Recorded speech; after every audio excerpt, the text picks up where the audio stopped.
While the Tyler Robinson show trial barrels towards a rigged verdict, denying the accused any real defence, Iranian hackers just dropped a nuclear bomb on the entire Fed slop narrative. Hacked Mossad files reveal the Charlie Kirk assassination wasn't a random act by a lone gunman. It was a cold, calculated leadership transition at the top of the most influential political movement in America, and a shameless political U-turn. The files reveal the same Turning Point USA insiders aggressively shutting down every question are the ones with the most to hide.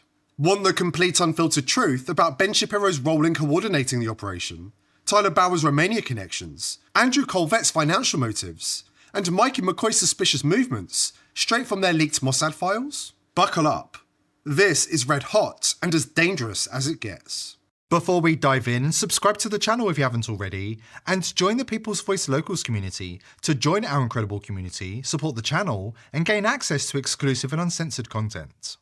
Last year, Iranian hackers breached Mossad servers and struck a digital goldmine, a vast archive of compromise on world leaders and US politicians, including files taken from Prime Minister Netanyahu's personal cache.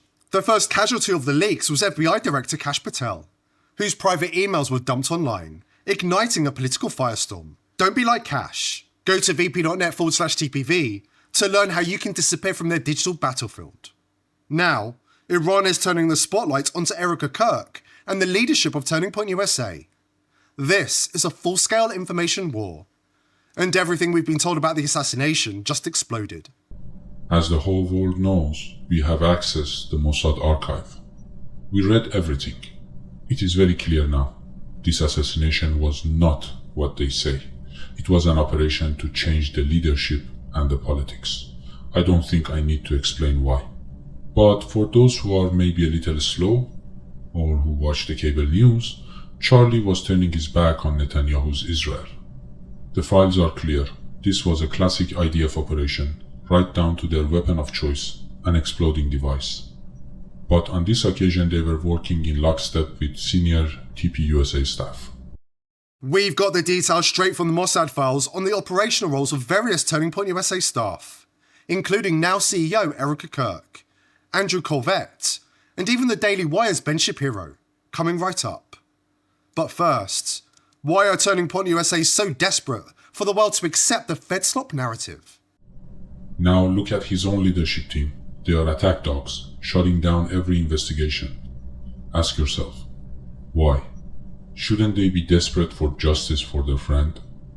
Unless they are desperate to keep the investigation away from themselves.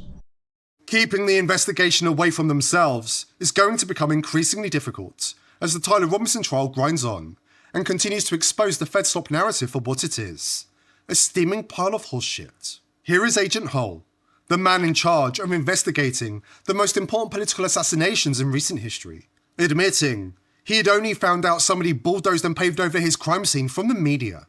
And he's too terrified to ask questions about it. And were you involved in the decision to pave over the dirt that was under the tent? At UVU? Uh-huh. No. Did you know that happened? Only because it was in the news. All right. But you don't know when or who ordered that? Nope. This whole thing stinks to high heaven. We're not buying this clown show. Real justice demands real answers, not this scripted theatre.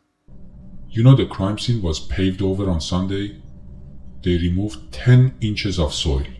All the explosive residue from the rigged microphone buried forever. This was organized by TPUSA in advance. They even wanted it done on Saturday. New photos from the excavation of Charlie's crime scene reveal they really did remove at least 10 inches of soil before paving over it. And for those claiming the crime scene had already been processed, how do you explain the crime scene tape still encircling the location? The cover-up was shameless, and it was all planned in advance by the people making Google searches for key players' names, all the way from Israel. But most important, ask why there was no active shooter panic after he was killed. That is not natural. Security should have drawn their guns, taken cover, searched for the shooter. Instead, they immediately started tampering with the crime scene. Ask why they synced their watches just seconds before Charlie was killed. When you understand that Charlie was murdered via an exploding microphone, every little oddity in this story, everything from September the 10th onwards that didn't make any sense, now suddenly makes a whole lot of sense. Cold, calculated, psychopathic sense. The rigged mic would go a long way in terms of explaining why the bomb dogs were kept away from the scene, okay, because they would have smelled the explosive. Why the crime scene was immediately paved over and the soil was excavated.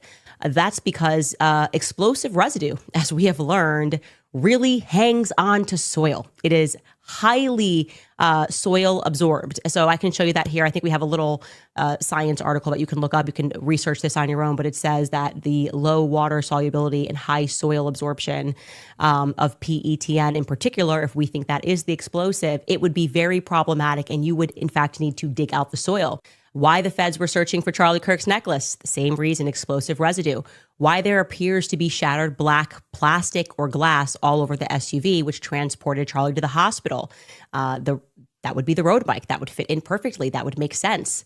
Why the feds did not conduct a standard GSR gunshot residue test when Tyler Robinson was brought in, because they knew that he would fail it. It would also explain why Tara Farnsworth violated the crime scene immediately, quite boldly, to remove the SD card from that back footage, because it would have captured that the 30-06, which would have decapitated Charlie, did not go through. We now know that Charlie Kirk was betrayed by the very people closest to him, the ones he trusted with his life. They sold him out. They set him up for a public execution on live television. Now, the only question that remains is this.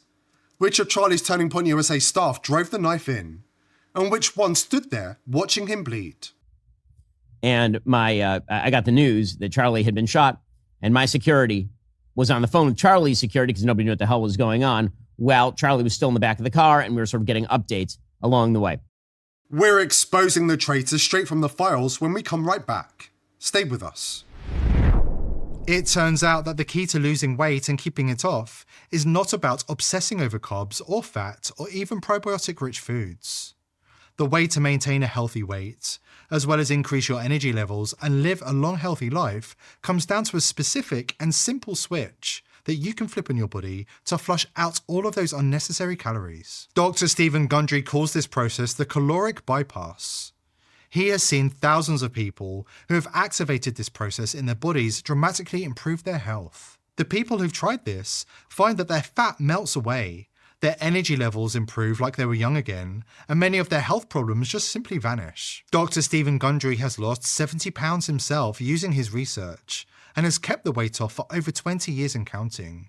He says that he feels younger and healthier today than when he was 40 years old. His video has been watched by over 20 million people to date, and you can watch it and learn more by visiting thehealthyfat.com/TPV. Please click the link below this video to learn his secret technique for free at thehealthyfat.com/TPV.